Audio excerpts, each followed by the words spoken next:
Yo, what is up, y'all? It's Cone back here again today with another video. The NBA offseason is in complete full swing. We have trades going down, one happening this morning between the Nuggets and the Wizards. The NBA draft just happened. Free agency starts tomorrow at 6 p.m. Eastern, which, by the way, I'm going to be live streaming for the first 20 or 30 minutes of free agency, so make sure to subscribe so you don't miss out on that. But there's so much going on, and even outside of the concrete, as is typical in the NBA world, there's a lot of trade rumors, and it's not just like role players, it is all-star caliber players. DeJounte Murray is in a lot of rumors, OG Anunoby, Malcolm Brogdon, Russell Westbrook, DeAndre Ayton, Rudy Gobert. So many different names are on the market out there in trade rumors, and I thought it'd be kind of fun if I played a game today, kind of similar to Deal or No Deal, which, if you don't know, is a game show where basically the ultimate goal is to say deal or no deal when you're offered a sum of money. In a similar fashion, I'm going to say deal or no deal to these players. Do I think that they end up getting traded this offseason, or do they end up staying on their team through the offseason and into next year's regular season? That's the goal today. We'll see how many predictions I get right. Let me know in the comment section below what your predictions are for these favorite players, and who do you think is the biggest name that gets dealt during the NBA offseason, because as is typical, I'm sure there's going to be a ton of trades. We're going to start off with the first guy on this list, DeJounte Murray. He is really a surprise to be in trade talks. He was an all-star for the first time this past season. He is a former all-defensive player. He really improved his offensive game as well this season. He's just a really solid all-around guy, and he's pretty young too. I believe he's 25 years old, maybe 26, but still pretty young on a Spurs team that is right now trying to rebuild. So it's kind of surprising that they'd trade a guy like him, a young piece that they can build around.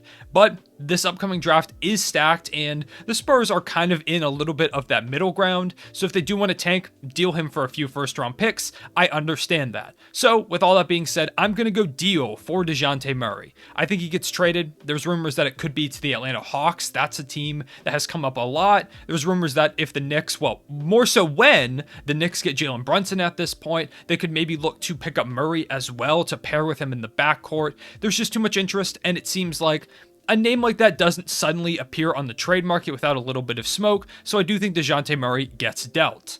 The second guy I have on the list is John Collins of the Atlanta Hawks. Like I said, there is rumors that the Hawks might want to pick up DeJounte Murray to put in the backcourt next to Trae Young, and one of the names that has been in those conversations is John Collins. But recently, a rumor came out that John Collins might not even have to be included to pick up a guy like DeJounte Murray, which would be huge for the Atlanta Hawks. So I'm gonna go deal, but I don't think they're in the same trade. I could see DeJounte going to the Hawks, but I think John Collins, relative or not to whether he's dealt to the Spurs or somewhere else, I think he does get moved. There have been rumors for a while that he's unhappy with his role, and I think he still is a really solid player that a lot of different teams would like to have a guy like him who can give you some really athletic plays, be a lob threat, catch and shoot, do a little bit of everything offensively. The defensive game is still being worked on a bit, but he's still young, and I think that having him locked up long term makes a lot of sense for a bunch of different teams. So for those reasons, I am going to go deal. I expect the Hawks to make a lot of moves after last year's disappointing season, and trading either for DeJounte Murray, trading away John Collins, or both is a good way to do that. Third guy up is OG Anunoby. The rumors around him really started right before the draft, with rumors that the Trailblazers were in conversations to maybe trade the 7th overall pick for OG Anunoby. Didn't end up happening, as they took Shaedon Sharpe with the 7th overall pick. Now, they still could theoretically trade a guy like Sharpe for OG Anunoby, but if that trade was going to happen, I think it would have happened around the time the draft happened, rather than waiting a couple weeks later. OG Anunoby apparently isn't super happy with the role that he had this past season. A lot of people expected it to be a big offensive breakout year for him, and it really just wasn't. Part of that is because Scottie Barnes really burst onto the scene as the 4th overall pick, maybe making OG Anunoby a little bit redundant in their starting lineup, so people thought maybe they would trade him. But I'm going to go no deal for the first time in this video. I think OG Anunoby's contract is a steal. He's making around $15 million a year. He's a great 3-and-D player. He fits really well on that Raptors roster. I don't think they're just going to move him for whatever. I think if they went out and got like a 7th overall pick, it might have made sense. But for right now, I think they do hold on to OG Anunoby. I think they keep him heading into next season, trying to run things back. Fourth guy on the list is Luguentz Dort, one of my favorite players on my favorite team, the Oklahoma City Thunder. It would break my heart if Lu Dort got traded. There was rumors that not necessarily that the Thunder wanted to trade him, but that teams wanted to trade for him in a trade-up scenario with the Thunder at pick 12 if they wanted to move up to like 7 or 8. It didn't end up happening, and so you might think, oh, okay, he's safe. However, the Thunder have an option to either pick up Lu Dort's team option or not this offseason. I think actually today is the deadline, and if they pick it up, then he will head into unrestricted free agency next offseason. If they decline it, he would be a restricted free agent, and they could just offer him however much money he wants. So when Sam Presti said they're probably going to pick up the option, it gets some people thinking that maybe he'll be moved. And he's a guy I'm sure a lot of teams would love to have. A really cheap, great 3-and-D option for basically any team. He's still young, so much room to grow. And for all those reasons, I'm going to say no deal. I don't think Lu Dort goes anywhere. I think we hold on to him, head into this next season. I think really we just want cap space for 2023, or we want that cap flexibility, but I do think Lu Dort is a long-term piece here that we hold on to him, and so I'm going to go no deal. Next on the list, we have Malcolm Brogdon, who has been on the trade market for a little while. Woj basically said he would be surprised if Brogdon wasn't moved before the draft, and he wasn't. So maybe they hold on to him, maybe they keep him, except for the fact that they just drafted Benedict Mathurin, who can play the 2 alongside Halliburton at the 1. There's no room for Malcolm Brogdon in Indiana anymore. He's too good of a player to be a backup. I think Malcolm Brogdon is a deal. He's going to get moved somewhere where I don't entirely know, because there a lot of the options that the Pacers maybe had are kind of getting dried up. Today we saw the Wizards trade for Monte Morris to play some point guard, so that to me feels like even if he's not a long-term solution, it kind of takes away the need to go for a point guard like a Malcolm Brogdon immediately.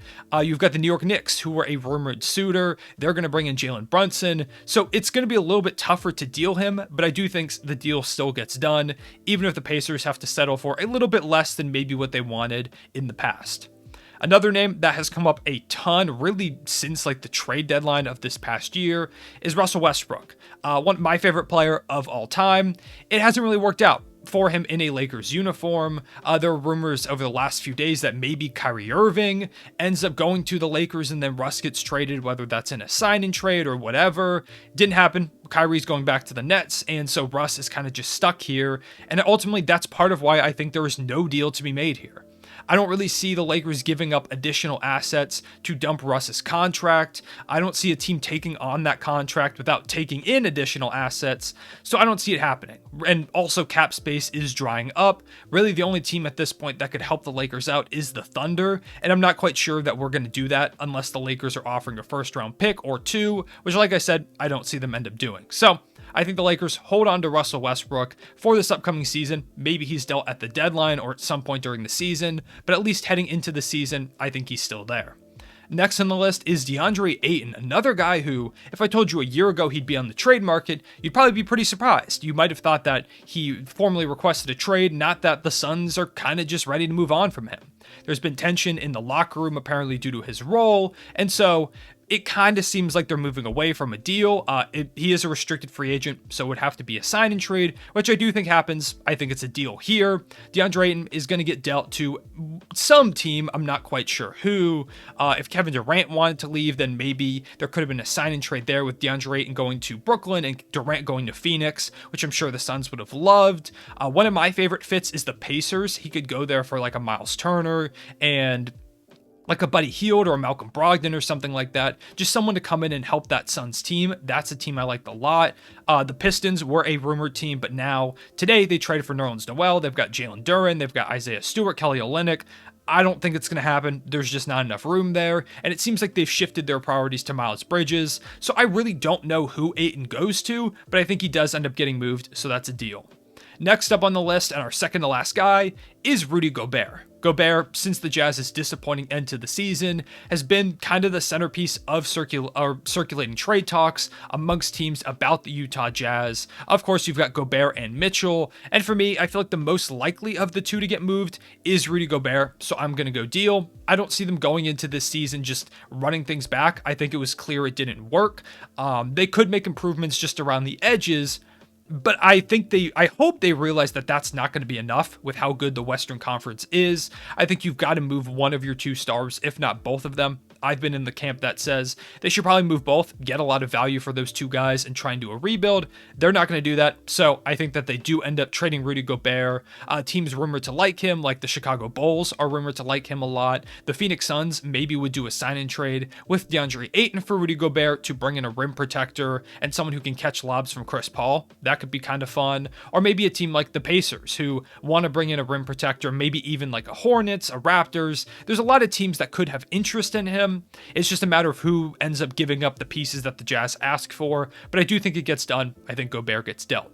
And finally, another Jazz player on the list, Donovan Mitchell. Like I said, Gobert I think is the more likely of the two to get moved, but there is a chance that Donovan Mitchell gets moved. And I don't think it happens. I'm going to go no deal here, but it is a possibility. It seems though like their hiring of Will Hardy, the Celtics assistant, as their new head coach after Quinn Snyder left.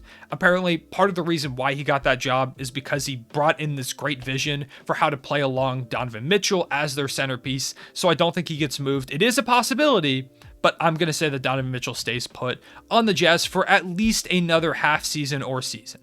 So, those are my predictions on NBA trades. Let me know in the comment section below whether you think these guys get moved or don't. Let me know, like I said, who you think the biggest name moved is. I'm praying it is a really exciting free agency period, both with signings and trades, and I think it will be. I'm going to, like I said, go live for the start of free agency at 6 p.m. Eastern. I'll probably go live around like 5:55, 5:50-ish Eastern time on this channel, so make sure to subscribe if you don't want to miss out on that. Also, leave a like, helps me out a ton. Appreciate y'all watching. I will see y'all later. Real one, say it back.